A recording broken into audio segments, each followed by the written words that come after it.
पाकिस्तान इतनी आसानी से नहीं बना।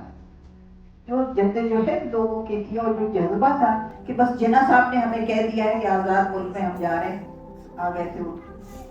तो आप सोचिए कि ये सब आप बच्चों को याद रखना है कि ये पाकिस्तान जो है मुश्किल से अब मिला है, बहुत आसानी से नहीं मिला। तो अब ये जज्बा जो उस वक्त का था लोगों में कि पाकिस्तान के लिए करना है, कुछ करना है, ये जज्बा आप सब के अंदर होना चाहिए, कुछ करना है। अब आपकी ये जो हमारी दिल अजीज सबीना बाजी है, ये जो काम कर रही है आप सबको सीख रही है यहाँ पर। ये किस जज्बे से ये काम कर रही है कि आप लोगों को अब पाकिस्तान आगे बढ़ाना है, ये उम्मीद हम सब रख रहे हैं। ये देखिए उनकी उम्मीद देखिए, ये दिल हम लोगों के ऐसे बागों छन्नी हो जाते हैं जब हम सोचते हैं कि क्या क्या क्या जमाने देखे, कहाँ कहाँ से लोग आए और क्या किस तरह यहाँ पर लोगों के लिए। अच्छा, उस वक्त बड़े मजे की बात ये थी कि यहाँ के जो लोकल लोग थे, जो थोड़ी बहुत आबादी कराची की जो थी, उसमें कुछ हिंदू भी रह गए थे, ज्यादातर पारसी रह गए थे। तो वो जो चंद हिंदू और चंद सिख और चंद पारसी लोग थे, उन्होंने हम लोगों को ऐसा दिल से लगाया।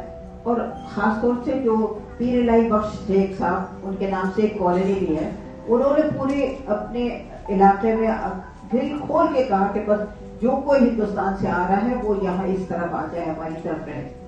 तो ऐसे भी लोग थे जिन्होंने दिल खोल के वेलकम किया।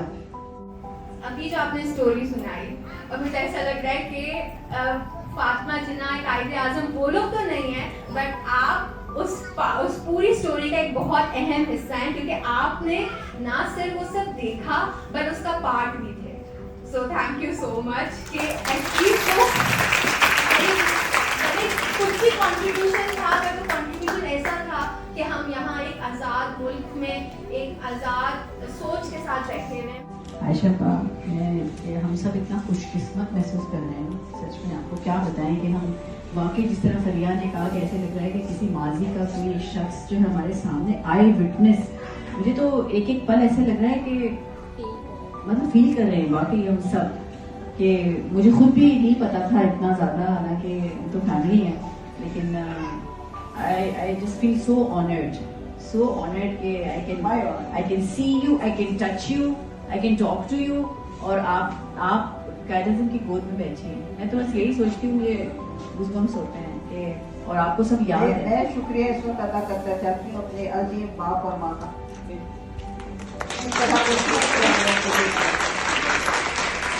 तस्वीर कशी करें ना, आपने क्या पहना हुआ था, जिन्ना साहब ने क्या पहना हुआ था, ताकि हम एक विजन बना सकें।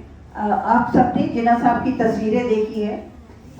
एक जिन्ना साहब पहले तो वो हमेशा सूट पहन रहते थे और मेरे दादा भी हमेशा सूट पहनते थे, क्योंकि दोनों के दोनों इंग्लैंड गए थे और वहाँ से पढ़ के आए थे वापस, बैरिस्टर्स थे दोनों। तो वो सब बड़े स्मार्ट, बहुत ही बिल्कुल मालूम होता था कि अंग्रेजी हैं ये लोग पहनावे से। बातचीत में तो जाहिर है ये अंग्रेजी उर्दू दोनों ही बोलते रहते थे, लेकिन ये कि फिर आप लोगों ने देखा होगा कि जिन्ना साहब ने फिर शेरवानी और चूड़ीदार पजामा पहनना शुरू किया। ये तस्वीर आप लोगों के जहन में है ना, जो तस्वीर जिन्ना साहब की बाद में आई। उसके बाद जब उन्होंने वो पहन लिया, शेरवानी एक दफ़ा पहन लिया और चूड़ीदार, तो फिर कुछ एक आध फिर और बहुत बड़ी बड़ी पब्लिक मीटिंग्स हुई। तो उसमें किसी ने कहा कि जिन्ना साहब अगर आप सर पे टोपी भी रख ले तो बहुत ही अच्छा होगा। अब टोपी कहाँ से लाए, इस वक्त स्टेज पे खड़े हुए। तो फिर मेरे दादा ने अपनी टोपी उतार के जिन्ना साहब के सर पे रखी, कराकोली कैप। वो जो जिन्ना साहब की कैप आप लोग देखते हैं ना, आप लोगों ने तस्वीरें देखी, वो कैप मेरे दादा की थी।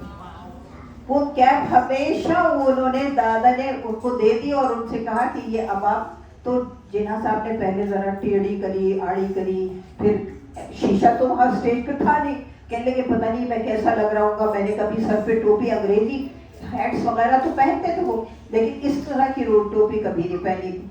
तो इस कदर वो खूब रू लगे उसमें कि फिर उन्होंने कहा कि भाई अब ये मेरा पहनावा हो गया और ये मैं वापस आपको नवाब साहब नहीं दे रहा ये टोपी। उन्होंने कहा रख लीजिए, ये मेरी तरफ से आपका तोहफा।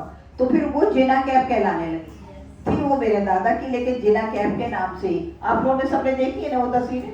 जिना कि आप जानते हैं ना, पूछना है, जब यहाँ पर माइग्रेट हो गए, पाकिस्तान आ गए सब, तो फिर उनको छत का इंतजाम हुआ सारे लोगों को, या वो खुद अपने ओन से ही सब किया उन्होंने? देखिए, पाकिस्तान कहलाने के लिए तो वेलफेयर स्टेट कहते हैं, लेकिन हुकूमत के पास पैसा नहीं था, बिल्कुल कुछ पैसा नहीं था। चंद अमीर जो घराने थे जिन्होंने हिंदुस्तान में इंडस्ट्रीज लगाई हुई थी मुसलमानों ने, या फिर जैसे निज़ाम हैदराबाद थे, बहुत अमीर आदमी थे, भावलपुर वाले थे, भोपाल वाले थे, इन लोगों ने जिना साहब को बहुत पैसा दिया कि आप लोग हुकूमत बनाएं। तो वो जो पैसा आ रहा था तो उससे PIA बनाया गया एयरलाइन, उससे हुकूमती दफातर खोले गए, कुछ बिजली पानी का इंतज़ाम शुरू किया गया, लेकिन लोगों के लिए घर बना के देने का पैसा नहीं था, बिल्कुल पैसा नहीं था हुकूमत के पास। ये तो खुद चंदे पे चल रहा था पाकिस्तान। लाखों लोग पाकिस्तान आए, मुस्तकिल यूपी के तमाम शहरों से, कोई CP से, कोई हैदराबाद दक्कन से, कोई कहीं से, भोपाल से, इन सब जगहों से लोग आ रहे थे चले हुए, कोई ट्रेनों में, कोई पैदल। इतना लंबा सफ़र करना और बूढ़े माँ बाप के साथ बहुत ही कठिन सफ़र था। ये अब बहुत कम किताबों में तो लिखे ही नहीं जाती ये कहानियाँ, लोगों की ज़ाती कहानियाँ बहुत कम लिखते हैं। खाली ये लिखते थे हाँ पाकिस्तान बना दिया था, और पाकिस्तान बनने के बाद हर चीज़ बहुत अच्छी हो गई थी। हर चीज़ अच्छी नहीं हो गई थी, क्योंकि जितने लाखों लोग आए हैं, कुछ लोग लाहौर रुक गए, कुछ लोग हैदराबाद रुक गए, कुछ लोग सखर, लाड़काना इस तरफ रुक गए, लेकिन ज़्यादातर लोग कराची आ गए। अब कराची में घर वर तो थे नहीं किसी के लिए, कहाँ कर ले जाए, क्या करें। तो हुकूमत ने ये नाज़िमाबाद का इलाका, औरंगी का इलाका, पहाड़ों तक, हब के पहाड़ियों तक, वहाँ पर ज़मीन को हमवार किया, पहाड़ियाँ हल्की हल्की काट के और सबको हमवार कर दिया, और सबसे कहा कि भाई बस ट्रेन से उतरो और यहाँ चले जाओ, सर पे छत वत कुछ नहीं। सब आके लाखों लोग बस आसमान तले पड़ गए।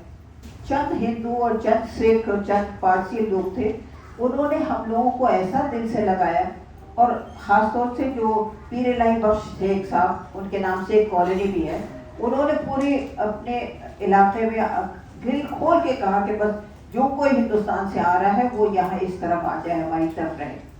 तो ऐसे भी लोग थे जिन्होंने दिल खोल के वेलकम किया कि पाकिस्तान जो आ रहे हैं बनाए, वो बहुत हम उनको खुशामदीद कहते हैं। तो अब आप ये सोचिए कि जिना साहब ने आपको पाकिस्तान दे दिया, अब आप लोगों का काम है उसको किस तरह संवारते हैं, किस तरह उसको खूबसूरत बनाते हैं। और हम लोग जो थे, हम लोग कर चुके अपना काम, ये अभी इंशाअल्लाह करती रहेगी, बहुत अच्छे अल्लाह करे उम्र दराज हो इनकी, और ये आप लोगों के सर पे का हाथ रहे, और ये किस तरह जगह जगह से लाती है ये आप लोगों के लिए सब संवारने के लिए। अल्लाह करे आप सबकी जिंदगियां खुशगवार गुजरे, क्योंकि इतना अच्छा माहौल जो आपके लिए यहाँ पर दिया जा रहा है, ये बहुत कम लोगों को मिलता है।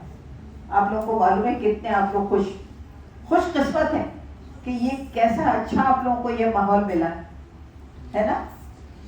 आप लोग खुश हैं ना कि आपके बच्चे यहाँ पर हैं?